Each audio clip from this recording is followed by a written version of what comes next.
बिल्कुल बिल्कुल। पहले मुख्तार अब्बास नकवी साहब को हम सुन लेते हैं, उनका बयान आ रहा है जी। रुझान है, वो रुझान बहुत स्पष्ट है, बहुत साफ है, बहुत लाउड है, बहुत क्लियर है। अगर आप जितने भी बाई इलेक्शंस देखें, चाहे उत्तर प्रदेश का देखें, चाहे गुजरात का देखें, चाहे मध्य प्रदेश का देखें, चाहे मणिपुर का देखें, चाहे कर्नाटक, या जितने भी बाई इलेक्शंस हुए हैं, जनता ने मजबूती के साथ भारतीय जनता पार्टी के विकास और सुशासन के संकल्प के साथ अपने को जोड़ा है। और बिहार में भी ऐसी ही स्थिति साफ तौर से दिखाई पड़ रही है। जहां तक सवाल है कुछ लोगों का हार के बाद हाहाकार करना, ये उनकी अपनी बहुत पुरानी आदत है।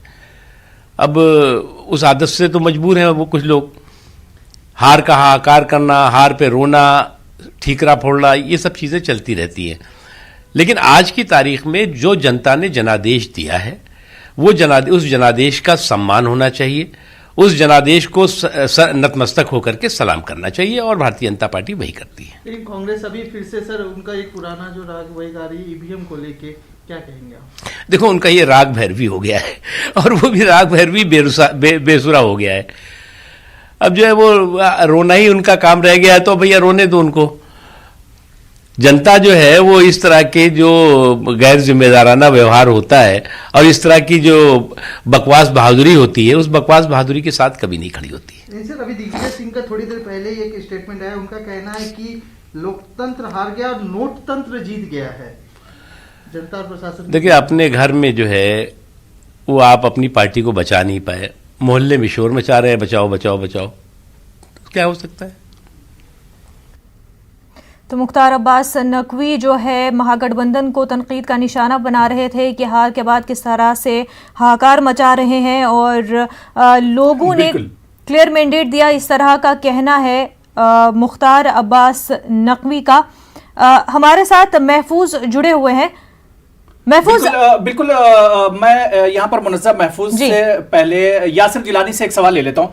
यासिर जिलानी, क्या वाकई में अपोजिशन जिस चीज का इल्जाम लगाती है, आरजेडी हो या फिर यूपी में समाजवादी पार्टी हो या फिर कांग्रेस पार्टी, ये इल्जाम लगाती है कि जहां पर बीजेपी लड़ती है और अगर एमआईएम या इस तरह की दूसरी पार्टियां लड़ती हैं तो उसका सीधा सीधा फायदा बीजेपी को होता है, क्या वाकई में इस तरह का फायदा बीजेपी को बिहार में मिला है?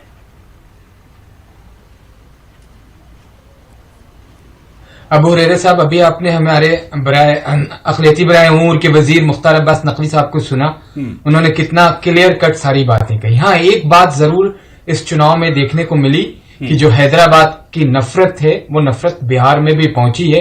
असदुद्दीन ओवैसी की जो चैंपियन है नफरत की राजनीति करने के लिए, वहां पर उन्होंने ऐसा कोई बयान नहीं दिया। अच्छे सियासतदान हैं और उस उनका एक एंगल जो नफरत का है उसमें उनको कामयाबी जरूर मिली है। अगर उनकी सीट, ठीक है, सीताराम येचुरी को पहले सुन लेते हैं, उसके बाद बात करते हैं जी। वाले समय में राजनीति के लिए एक अच्छा दिशा है।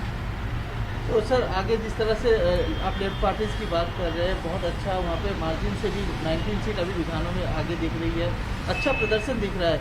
आने वाले दिनों में और भी इलेक्शन से बंगाल भी बहुत बड़ा चैलेंज है, वहाँ पे भी सीपीएम का एक रोल है, क्या कहेंगे?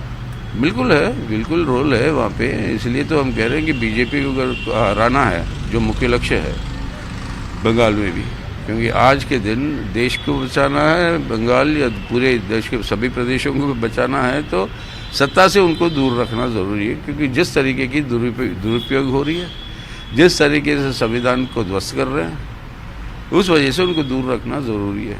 उस काम को बंगाल में पूरा करने के लिए जो चुनावी गतिविधियाँ हैं वो अब वहाँ पे वाम मोर्चा ले रही है। और वहाँ पे एक बात स्पष्ट है कि बिना तृणमूल कांग्रेस को भी हराए हुए भाजपा को आप नहीं रोक सकते।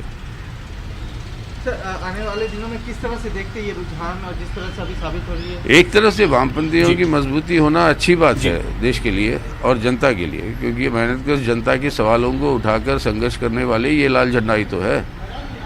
तो उस रुझान, उस नज़रिए से देखेंगे आप तो अच्छी बात है। लेकिन एक्चुअल नतीजे आने दीजिए, जब बिहार के अंदर जनादेश का भी दिशा क्या है वो समझ में आई। सर, ईवीएम को लेके भी सवाल उठने शुरू हो चुके, कई सारे सवाल उठ रहे हैं। अब ये भी सवाल उठ रहा है कि क्यों इतना देर कर रही है इलेक्शन कमीशन। कई पर 2-2 राउंड बचे हुए सुनने को आता है, और लेकिन वो पूरा नहीं हो पा रहा, रुका हुआ है। और आज ये भी ऐलान किया इलेक्शन कमीशन रात को 12 बजे तक चलता रहेगा। क्यों भाई, ये मतलब ये क्या हो रहा है समझ में नहीं आ रही है। लेकिन खैर अब जो भी है। तो सीताराम येचुरी जिस तरह से बयान दे रहे थे, तो बिहार इलेक्शन से पेस पकड़ लेगा, क्योंकि हुरैरा जिस तरह से हम लगातार बात कर रहे हैं कि आने वाले और भी इलेक्शंस है, और भी रियासतों के इलेक्शंस होने हैं, तो यहां से पेस पकड़ लेगी। कारकर्दगी मुनज़्ज़म बहुत शानदार अभी तक बिहार में रही है, जो पहले सिफर थी और वहां पर अब उसने एक तरह से खाता खोला है। मैं आदिल हसन आजाद साहब आपके पास आना चाहूंगा।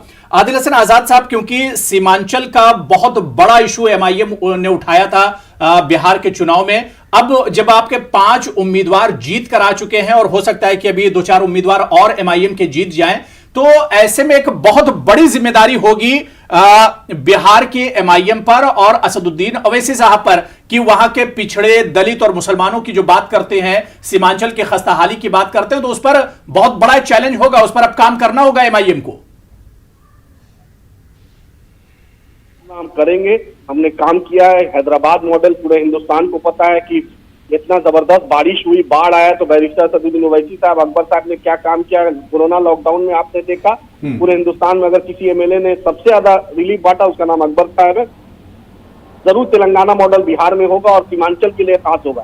सीमांचल की आवाम ने जिस मोहब्बत शफकत से हमें नवाजा, इंशाल्लाह हम उनका आखिरी सांस तक उस कर्ज को हम कोशिश करेंगे कि उनका उतारे और उनके साथ खड़े रहेंगे। ये मजलिस इत्तेहादुल मुस्लिमीन का कमिटमेंट है वहाँ की आवाम से और बिहार की आवाम से इंशाल्लाह। यासिर जिलानी जी, जी यासिर जिलानी जी बोल रहे थे, गिलानी साहब जो एक बात बोल रहे थे, नफरत उफरत, तो इलेक्शन कमीशन ऑफ इंडिया क्या कर रहा था गिलानी साहब? अशोका रोड पे बैठा हुआ था क्या, कि आपके श्यामा प्रसाद मुखर्जी रोड पे बैठा हुआ था? इलेक्शन कमीशन को आप क्यों नहीं, आप यानी इनडायरेक्टली चैलेंज कर रहे हैं इलेक्शन कमीशन को।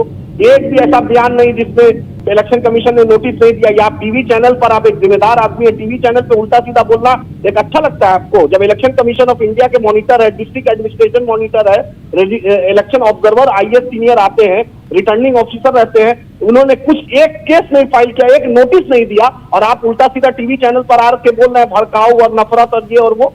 क्या ये समझते हैं आप, क्या बोलना चाहते हैं? ठीक है सुलेमान मोहम्मद खान साहब, यासिर जिलानी साहब, क्या आप जवाब देना चाहेंगे? टाइम कम है, सुलेमान मोहम्मद खान साहब से भी मुझे एक सवाल लेना है। जी जी यासिर जिलानी। मैं इनका कोई मैं देखिए, मैं इनका जवाब नहीं देना चाहूंगा, लेकिन जो उनका मॉडल है, मॉडल जो उन्होंने हैदराबाद, तेलंगाना के अंदर या औरंगाबाद में जो जिस तरह की राजनीति करी, ये मेरी बात को समझ नहीं पाए। मैं असदुद्दीन ओवैसी की राजनीति को मैं भी जानता हूं, और जो राजनीति उन्होंने करी उसमें उनको कामयाबी मिली है, तो ये इसको कॉम्प्लीमेंट समझें। ये इतना अभी इनका दायरा इतना बड़ा नहीं है कि राजनीति में ये इतनी बड़ी बात को समझने की कोशिश करें। हमने तो उनको उनके 5 लोगों की तारीफ कर दी, अगर वो 5 जीते हैं तो ये आपके लिए तारीफ की बात है। लेकिन जो नफरत की राजनीति वो करते हैं, वो कर रहे हैं, वो भारत ने देखा, उसके भाई ने कहा था ना, नफरत की राजनीति कौन कौन करता है सब जानते हैं। यासिर जिलानी साहब, यासिर जिलानी साहब, नफरत की सियासत और प्यार की सियासत कौन सी सियासत करता है सबको पता है। मैं सुलेमान मोहम्मद खान साहब आपके पास आना चाहूंगा। सुलेमान खान साहब, जिस तरह से आपने कहा कि एमआईएम या इस तरह की जो पार्टियां वो इस तरह की पार्टियां जब मैदान में आती हैं तो उससे वोट बढ़ते हैं, वोट कटते हैं, लेकिन सवाल ये उठ रहा है कि महाराष्ट्र में एमआईएम ने दस्तक दी, वहां पर उसके कई उम्मीदवार जीत कर आए, उसके बाद आपने देखा कि अब बिहार में 5 उम्मीदवार जीत कर आए, तो एमआईएम के लिए अच्छी खबर है, लेकिन कांग्रेस या इस तरह की जो दूसरी पार्टियां जो अपने आप को सेकुलर पार्टियां कहती हैं, उनके लिए इसे किस तरह का इशारा माना जाए? देखिए, एक बात और मैं कह दूं उससे पहले, ये नफरत की बातें दोनों पार्टी कर रही थी, मैं तो ये कहना चाहूंगा कांग्रेस पार्टी का हमारा पैगाम मोहब्बत जहां तक पहुंचे, हमें तो मोहब्बत का पैगाम पहुंचाना है जहां तक पहुंच जाए। ये करें अपनी नफरत की सियासत जो इन्हें करना है, दोनों लोग जो बात कर रहे थे। जहां तक कांग्रेस का आप सवाल कर रहे थे कि एआईएमआईएम ने चुनाव लड़ा, इनका क्या असर हुआ, देखिए ये बात जो सवाल है ये सबके सामने है। अगर वैसे तो डेमोक्रेटिक राइट है, कोई भी पार्टी, कोई भी कैंडिडेट कहीं भी चुनाव लड़ सकता है, बिल्कुल, लेकिन आमतौर पे देखा गया हो रहा है, आप भी उठा के देखें आंकड़े, जहां भी आप देखें, अब सीमांचल में मजलिस ने चुनाव लड़ा, 5 सीटें इन्होंने आपने जीती। अगर ये डेमोक्रेटिक राइट है, वो लड़ सकते थे, लेकिन अगर देखा जाए तो वो एक तरह से बीजेपी की मदद हो गई। वो अगर सीटें, ये चुनाव इनका राइट है, लड़े 20 सीटें लड़े, 100 लड़े, 200 सीटें लड़े, पूरे भारत में लड़े, नो प्रॉब्लम। लेकिन सीमांचल की 20 सीटों पे आप चुनाव लड़े, 5 सीटें आप वो मुझे जीते। गाली, वो सबसे ज्यादा गाली बीजेपी को देते हैं और आप कह रहे हैं कि बीजेपी को मदद करते हैं। आप यही एक्सेप्ट नहीं कर पाए। आज तक कांग्रेस में प्रॉब्लम ये रही कि उन्होंने अपनी राजनीति को खत्म करते रहे वो, लेकिन वो सामने वाले की ताकत को समझ नहीं पाए। हमारे अगर कोई सरी दुश्मन है वो ओवैसी साहब है राजनीतिक तौर पे। हमने तो कभी मना नहीं किया, हमने एक्सेप्ट किया। उन्होंने हमेशा हमें टारगेट किया। हमारी भारतीय जनता पार्टी के हर मुद्दे पे उन्होंने सवाल खड़ा किया। खैर ये सियासी बातें ये तो होती रहेंगी। यासिर जिलानी साहब, सुलेमान मोहम्मद खान साहब, सभी का बहुत बहुत शुक्रिया। आदिल हसन आजाद साहब, सुलेमान मोहम्मद खान साहब, यासिर जिलानी साहब, अब देखना ये बहुत अहम हो जाएगा कि ऊंट किस करवट बैठता है। जिस तरह से अभी टैली चल रही है इसमें 101 सीटों के नतीजे अभी भी आना बाकी रह गए हैं। 142 सीटों के नतीजे आ गए हैं जिसमें एनडीए 74 सीटें जीत चुकी है और आरजेडी इत्तेहाद 64 सीटें जीत चुकी है।